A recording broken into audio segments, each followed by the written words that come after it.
안녕하세요. 코인 알아보는 남자입니다. 오늘도 최근 이슈에 대해서 알아보려고 합니다. 첫 번째로 먼저 카카오인데요. 카카오는 현재 보라와 클레이튼을 앞장세워서 NFT와 블록체인 사업에 뛰어들었고, 지난해죠. 웨이투빗, 나부 스튜디오 등과 합병한 프렌즈 게임즈는 NFT 등 블록체인 접목이 한창이라고 합니다. 웨이투빗은 블록체인 기반 디지털 콘텐츠 플랫폼 보라를 운영하는 업체로 계열사 편입 이후 7개월 만에 합병을 하며 관련 기술 역량을 내재화했다고 합니다. 그리고 나부 스튜디오는 블록체인 기반 스포츠 게임 개발사인데요. 프렌즈 게임즈와 합병하게 되면서 스포츠 게임 등의 캐주얼 분야에서 게임으로 돈을 버는 P2E, 플레이 투 언, 즉 게임하며 돈을 버는 것을 뜻하죠. P2E를 적용할 전망이고 그 적용 가상자산은 보라코인이 유력시 된다라고 합니다. 자, 다음 기사입니다. 카카오의 김범수 의장은 메타버스, 블록체인, NFT 시장을 선점하기 위해 부지런히 움직이고 있는데요. P2E, 플레이 투 원이 곧 대세로 떠오를 것 같은데 대장은 바로 보라코인입니다. 올해부터 카카오에서 보라코인을 힘있게 밀어준다는 뉴스가 나오고 있는데요. 카카오가 작년 5월 카카오 게임즈가 보라코인의 발행사 웨이투빗을 인수하게 되면서 작년에는 별로 액션이 없었지만 올해부터 디지털 자산 사업을 본격화한다고 합니다. 카카오 게임즈가 보라 기반의 덱스, 즉 탈중앙화 거래소를 개발한다고 하고 있는데요.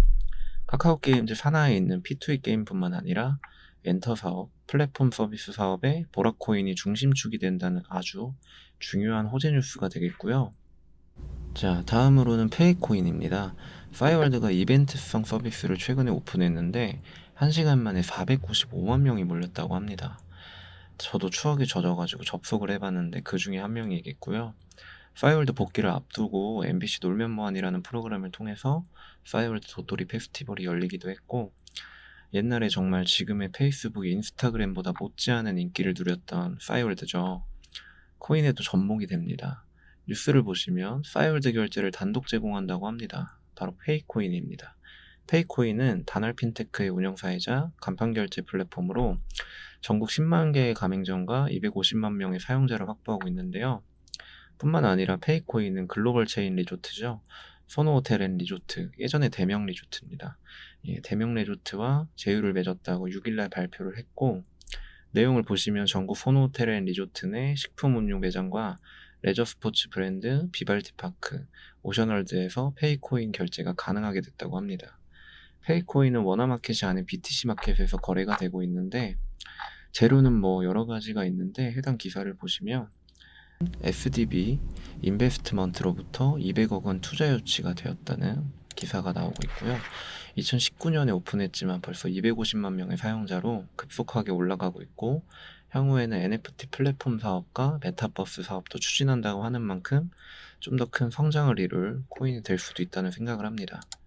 페이코인의 주봉 차트인데요. 국내 가맹점으로는 현재 도미노 피자, 달콤 피자, CU 편의점, 매드포 갈릭 등등 수많은 가맹점들이 있고, 아무래도 실생활에 실제로 쓰여지고 있는 코인이기 때문에 요즘 같은 엄청난 하락장에서도 어느 정도 무너지지 않고 잘 버텨주고 있는 모습입니다. 보시는 바와 같이 대량 거래는 11월 15일자 양봉의 역대 거래량이 나오게 됐는데, 지금 현재는 7주째 조정을 보고 있다고 보시면 될 것 같고, 저희가 봐야 할 타점은 11월 15일 대량 거래 양봉 시가를 깨느냐 아니면 지켜주느냐가 관건이라고 생각을 합니다. 현재 3주째 괜찮은 가격 조정과 기간 조정을 보여주고 있고, 거래량이 이쁘게 잘 눌려있는 모습이기는 하지만 제 생각에 지금은 매수할 타이밍은 아닌 것 같고요. 조금 더 관망하시다가 매수 타이밍을 한번 가져가 보시는 것을 추천드립니다.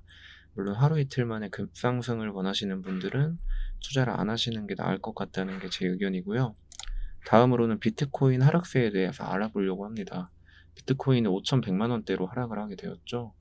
비트코인은 현재 5,170만 원대를 기록하고 있는데요.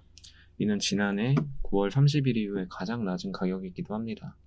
비트코인은 지난 2일 이후 5,830만 원까지 오르고 나서 12% 하락을 했는데, 그 외로 알트코인들도 굉장히 부진하고 있는 모습이고, 이유를 한번 찾아보려고 합니다. 그래서 첫 번째로는 연준의 긴축 예고가 가상화폐 시장에 큰 악영향을 끼친 것으로 보인다는 기사인데요.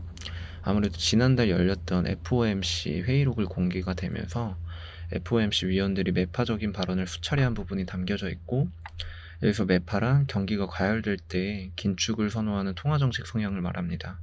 물론 많은 분들은 어떻게 생각하실지는 모르겠지만 저는 큰 원인이 사실 인플레이션과 코로나 때문이라고 생각을 하는 사람인데요. 긴축 우려는 뭐 작년부터 얘기가 나왔던 문제이기도 하고, 저는 사실 큰 원인이라고는 생각을 안 하고 있는 사람입니다. 뭐 길게는 3월, 그리고 늦으면 1월 중순, 2월 초까지는 이어질 거라고 생각을 했었는데, 저는 인플레이션 문제와 코로나가 정말 큰 원인이라고 생각을 하게 된 게, 아무래도 기사를 보시면 미국에서는 코로나 신규 확진자가 하루에 100만 명을 넘어섰고요. 유럽 같은 경우도 1일 확진자가 100만 명이 넘었다고 뉴스로 보도되고 있습니다. 노스웰 헬스에 따르면 백신 접종자 완료는 평균 4일 동안 병원에 머무른다고 하지만 미접종자는 거의 2주 동안이나 입원을 해야 된다고 말하고 있는데요. 감염자 수가 많으면 아무래도 경제 활동에 큰 지장이 가게 될 것이고, 그로 인해 시장이 둔화가 되겠죠. 코인 시장에도 영향을 크게 끼친다고 생각을 하고 있고, 아무쪼록 코로나가 이제는 제발 좀 종식이 되었으면 좋겠네요. 오늘도 영상 시청해주셔서 감사드리고요. 조만간 색다른 정보를 가지고 다시 한번 찾아뵙도록 하겠습니다. 코인 알아보는 남자였습니다. 감사합니다.